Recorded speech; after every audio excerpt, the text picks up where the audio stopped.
Okay. Okay, all rise to the pledge.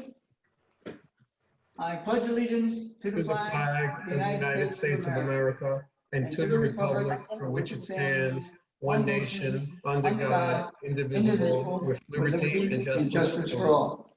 Clerk, please call the roll. Councilman Alvarez, Present. Councilman Larka, Here.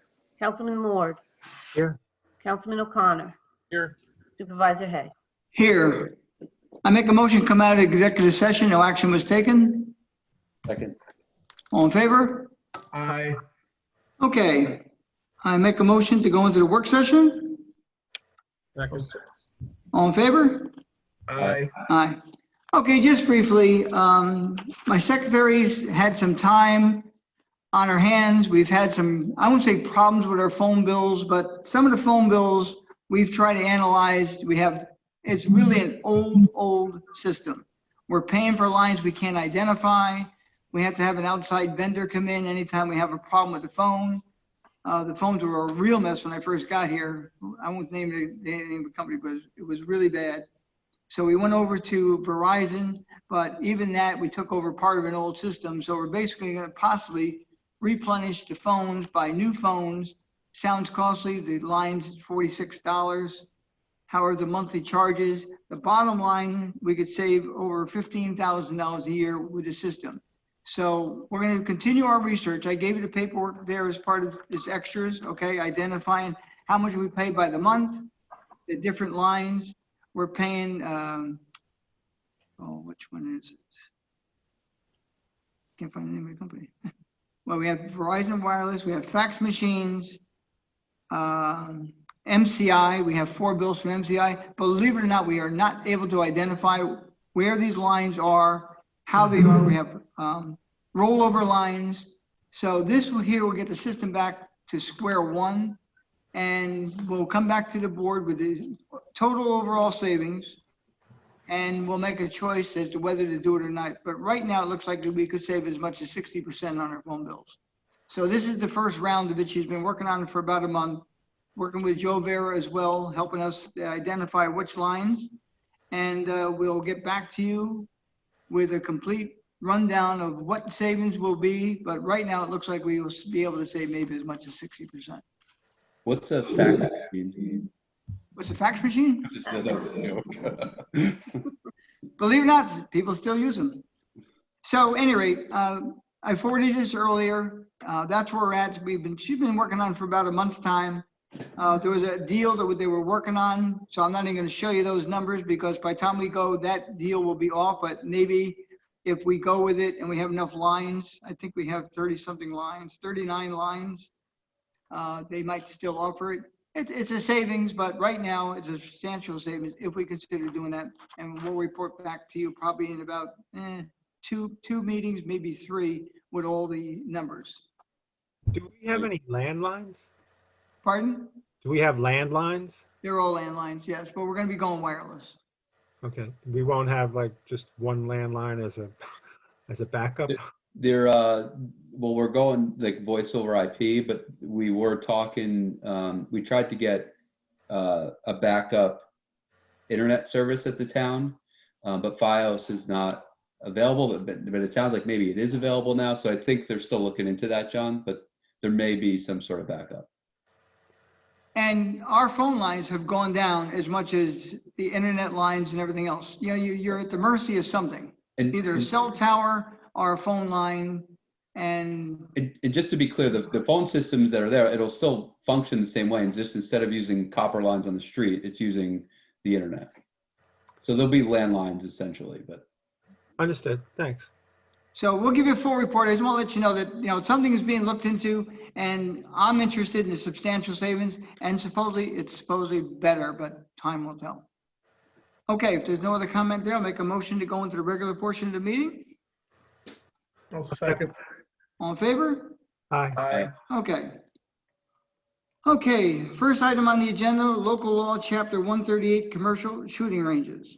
Now therefore be resolved that the town board of the town of Southeast hereby adopts local law number 8 of 2020 pursuant to municipal home rule law to amend chapter 138 of the town code zoning to permit the establishment of commercial shooting ranges in certain commercially zoned areas of the town, and be further resolved that the town clerk be and is hereby authorized and directed to A, enter said local law in the minutes of this meeting and the code book of the town of Southeast, and B, give due notice of adoption of said local law by filing such with the Secretary of State within its time required by law. So move for discussion. Second. Discussion. Yeah, I got a couple of comments if I may. I just, based on the way this is written right now, I was prepared to vote no tonight. But I will be voting in favor of it, only because I don't want to send out the wrong message that I'm against indoor shooting ranges, because that's not the message here. In addition, at the present time, there's no application in front of us for an indoor range anyway, so I'm not affecting anyone one way or the other, at least not an applicant. That being said, the majority of the town board is in favor of it, and being cognizant of the way it's written, I don't want to have to do another public hearing and belabor this. So again, I'll support it. But one of the main issues that continues to come up or came up was just basically based on noise. So when I look at the way the law is written, at the present time, we're not allowing archery or laser tag. And we can argue, I guess it's debatable whether archery makes noise or not, but compared to weapons, to guns, they're quiet. Laser tag is exactly that. And if we're doing it indoors, I don't see why we would exclude them. It just makes no sense to me. The second thing again is hours of operation.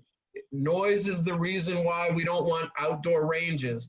Once again, this is indoors, and we've had experts speak on how noise can be abated, even on the outdoor ranges. They can be abated and mitigated nowadays with modern technologies to as low as 60 decibels. So once again, if it's indoors, we're not going to hear it anyway. Why do we care if a business is open from 9 a.m. to 9 p.m. or 9 a.m. to 6 p.m.? So at least I think that I'd like to propose at least the hours of operation before we vote on this tonight, that we decide that during the special permit phase. Again, for an example I'll make is, again, if obviously if it was in a residential zone, not that it would be, then I might say, yeah, on Sunday, not before 12 o'clock, got to end by 4 o'clock. But if the applicant has 100 acres and there's not another neighbor for 20 miles, in theory, they could be open 24 hours a day. Why am I going to limit them to 9 to 9? So I will ask tonight if you guys will indulge me and just that we change the hours of operation just to basically be a blanket statement that we'll decide that with the applicant and based on the location, et cetera, et cetera. Thank you. Okay, it's not really much of a correction, but the bottom line, you can have archery and laser tag inside. It's the outside that's. All right, not allowed. the way I read it, that wasn't clear to me. So if we're making that designation tonight and it's absolutely clear, because again, I don't want to have to go, if an applicant wants to do this, then we got to have another public hearing. We've already hashed this out, so then I'm good with that. Okay, no. That makes my life easier. You are correct. It's not allowed outside, but it is laser tag and the other are allowed indoor, but not outdoor. That would have to be a change in the future if we choose to do that. Okay, again, I read this at least 3 times minimum, and I just didn't walk away with that. So I will trust you. I'll trust Ashley. Yeah, I'm trusting her too. Ashley? You're not going to bite me in the butt before because, Eric, can you put Ashley on there? So Yeah. Yeah, later on I'm going to hear, well, you voted for it. It was there. So just to be clear, for commercial recreation, it says in the definition, commercial recreation also includes the following uses if they are conducted exclusively indoors: go-kart tracks, arcades, and laser tag. So indoor laser tag would be considered a commercial recreation use. Indoor archery would fall under the shooting range requirements. It's allowed as part of an indoor shooting range. Okay. Again, I'll trust you. The way I read it and I highlighted it here was commercial recreation excludes the following outdoor uses. and it goes into automotive, go-karts, archery. Yes, so it's the sentence before that where it clarifies that Okay. you're allowed to have those 3 items indoors, but you can't have it outdoors as specified in the next Then sentence. that makes my decision even easier. Thank you. Any other comments? Did we get any public comments in the mail on this? Was this open for public response? Michelle, after the public hearing, did anything come in that you're aware of? I don't believe they did, and we did get anything after. No. Not in that time, not in the time period. I don't think so. Okay, so based on Edwin's comments, I did talk to Ashley earlier. I'm gonna make a motion to amend section 3, section 138-54.2, number 4. It did read, shooting shall not occur before 9 a.m. or after 9 p.m. 7 days per week. And I'm gonna make the change. The motion is to make the change to read, shooting range hours of operation shall be specified in the special permit, which is a special permit requirement, and we're just identifying, it will be identified in the special permit when it's issued by the town. That's the motion to amend. So Edwin's making it. I spoke on his behalf. I'll second it. On the amendment. Okay, I'll agree, but I also wanted to make amendments, if that's. No, John, this amendment is being allowed only because it's not a substantive change. What you want, and the other thing Edwin was talking, is substantive change. It can happen sometime in the future, which will require another public hearing. This will get it on the books for tonight. You can make it, but I'm not sure you'll get support for it. So if I can make it, that's all. If I don't get support, that's fine. Oh, wait, we have to, Don't we have to vote on that motion, right? well, he wants to make another change so we can, we have Edwin's on. Let's see what John's does. Well, mine would be to change the location to be 1,000 feet from those locations, from property lines of school, daycare center. It reads now 500. I'm asking that it be changed to 1,000. Is there a second for discussion? Aye. Seeing none, it fails. So, One on more? okay, you got another one? Yeah, I was going to ask that the indoor shooting range be in a standalone building, not as part of a structure that includes other businesses.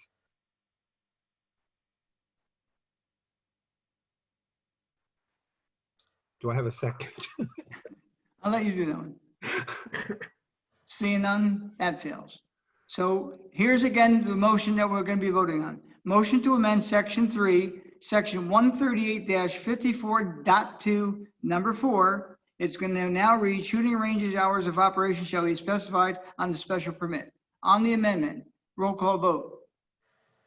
Councilman Alvarez, Yes. Councilman Larka, Yes. Councilman Lord, Yes. Councilman O'Connor, Yes. Supervisor Hay. Yes. Okay, now on the local law itself. So on the resolution and this amendment to the local law on that's what we're voting on now. Roll call vote. Councilman Alvarez, Yes. Councilman Larka, Yes. Councilman Lord, No? Councilman O'Connor, Yes. Supervisor Hay. Yes. Okay, passes 4-1. Thank you. Okay, number you. 2. Resolution local law, chapter 103, peddling and soliciting.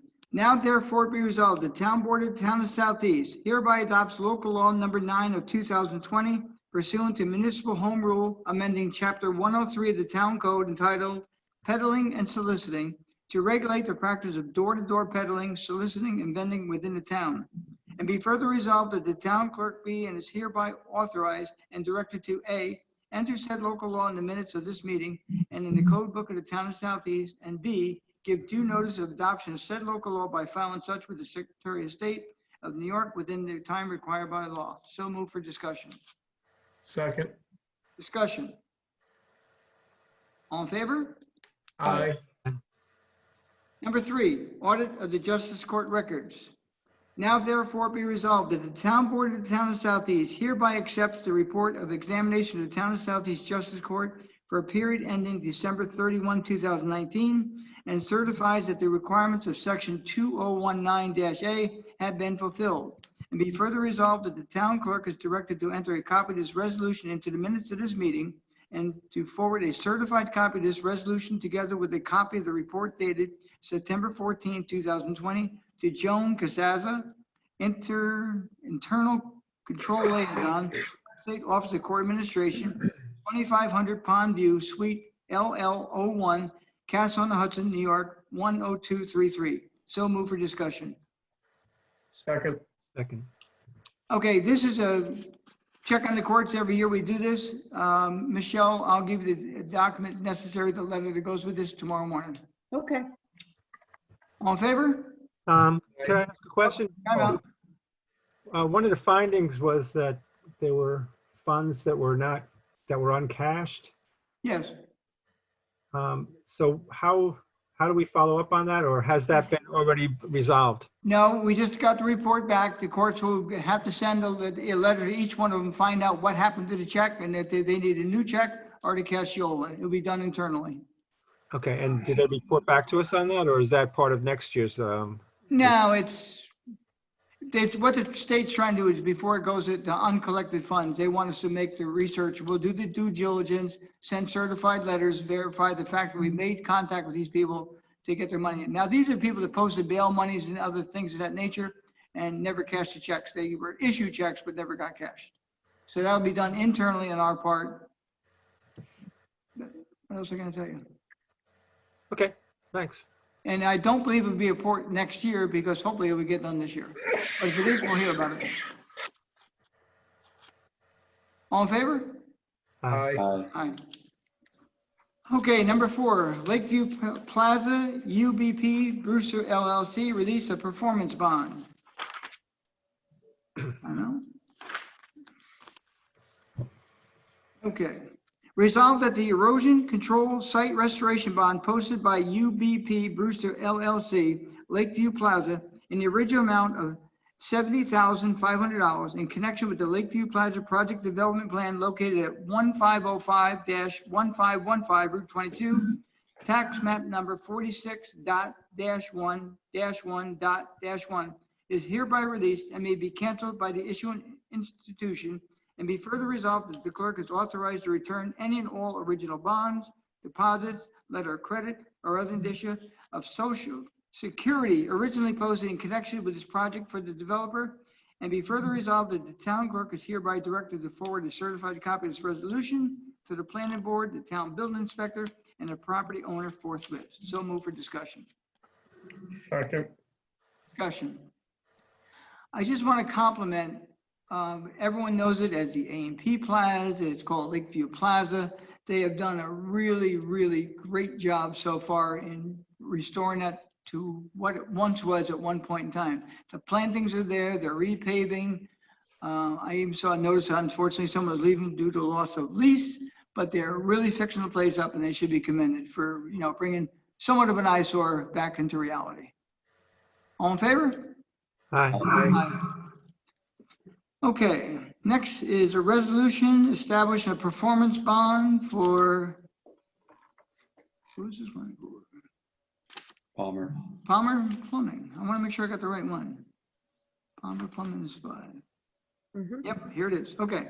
Now therefore be resolved that the bond amount shall be established for the project set forth below. Project name, Palmer Plumbing. Site improvement, $61,000.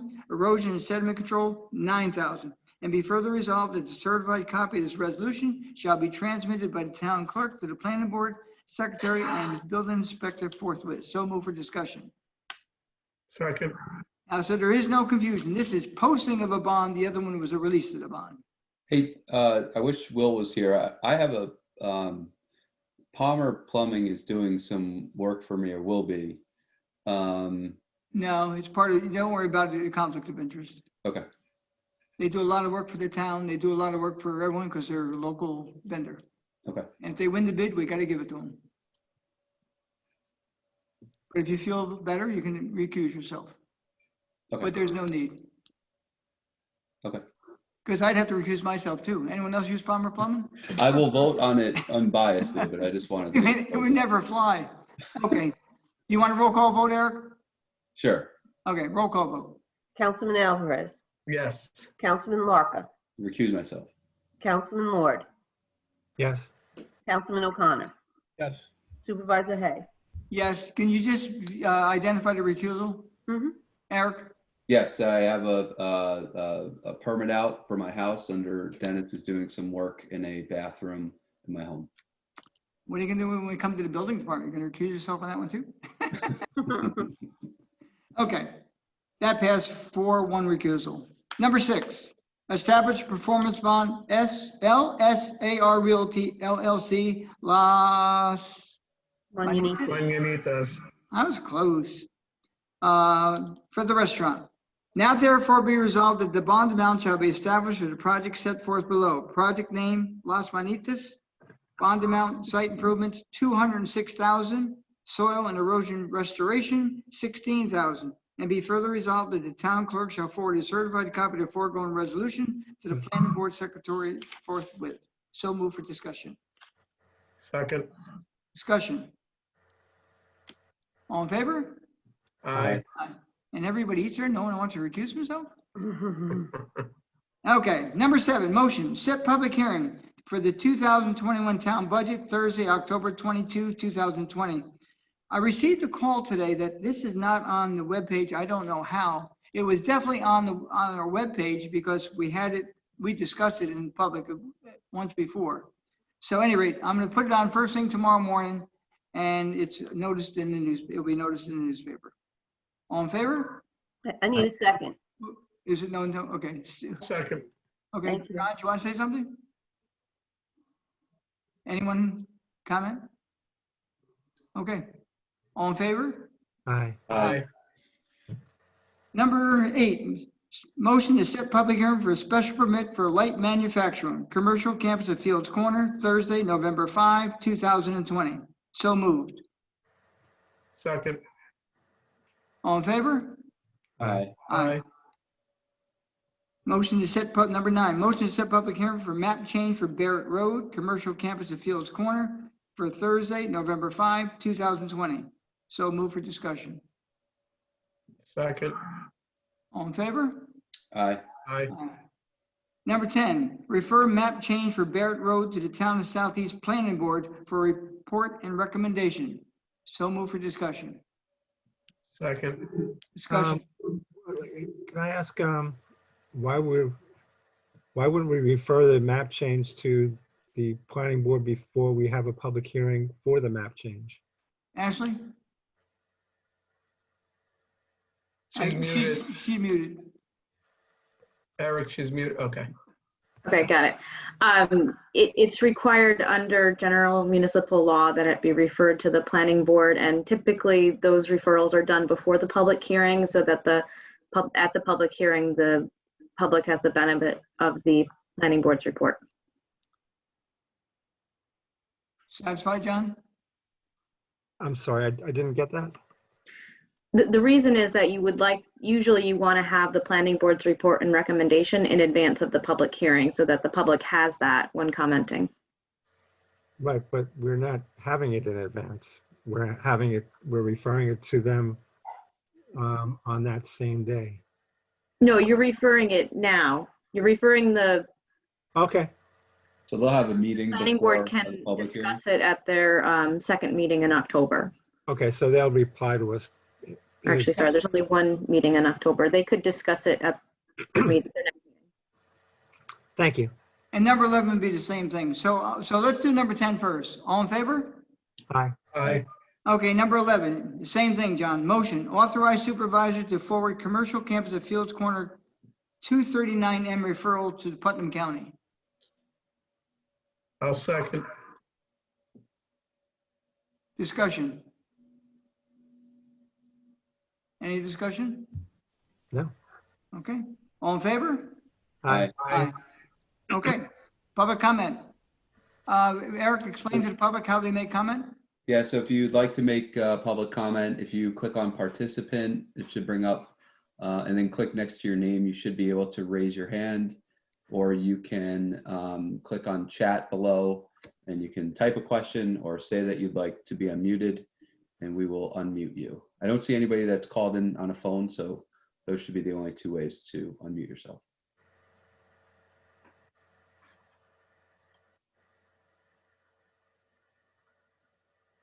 You want to give the directions one more time? Yeah, I actually just made it so you can unmute yourself if you'd like.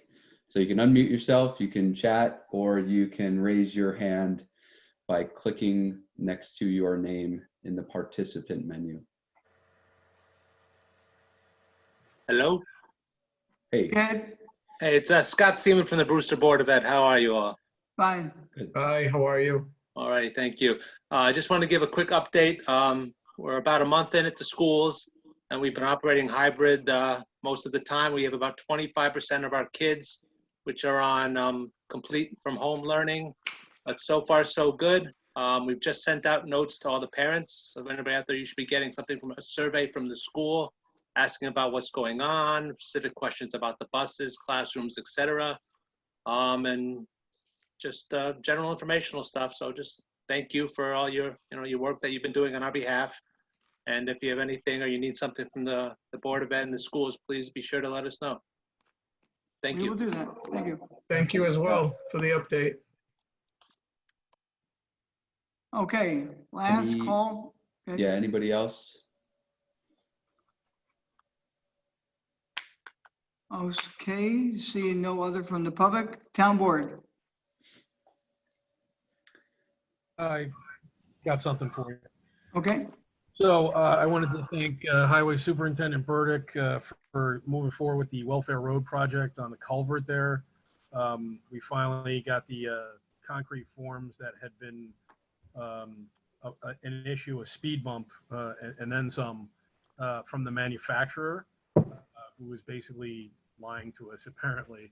So, a job well done, because as soon as they came in, basically the superintendent has people put them in within the next like 2 to 3 days. Also want to give kudos to Lisi's Towing, their crane services, and also thanks to Putnam County for allowing use of the Putnam Lake stockpile for staging the forms and the equipment there. As Mike Burdick said, without it, he would have been hard pressed to move a lot of stuff around. So just wanted everybody to know how well they did with that. and just a quick further update. I talked to Mike earlier today and he said the road will be reopened by the end of October. It'll only get the rough course. The final course will be done in the springtime because it's getting cold and you just won't have the time, but it will be open. You won't notice a difference, but it'll be much better come springtime. Anyone else? Yeah, I just wanted to remind everyone to vote, and early voting starts October 24th, and I believe the only place you can do early voting is at Putnam County Board of Elections in 25 Old Route 6 in Carmel. And that starts on Saturday, October 24th. And I believe it's 9 to 2 p.m. on Saturday and Sunday, 9 to 5 p.m. on Monday, the 26th. 27th of October, it's 9 till 8. But contact the Putnam County Board of Elections for any questions. They're at 845-808-1300. Okay, John, thank you. Anyone else? See none, or entertain a motion? I'll make a motion, we close tonight's meeting. Is there a second? Second. All in favor? Aye. Aye. Thank you all for coming this evening. Thank you, good night. Good night. Hey. Good night.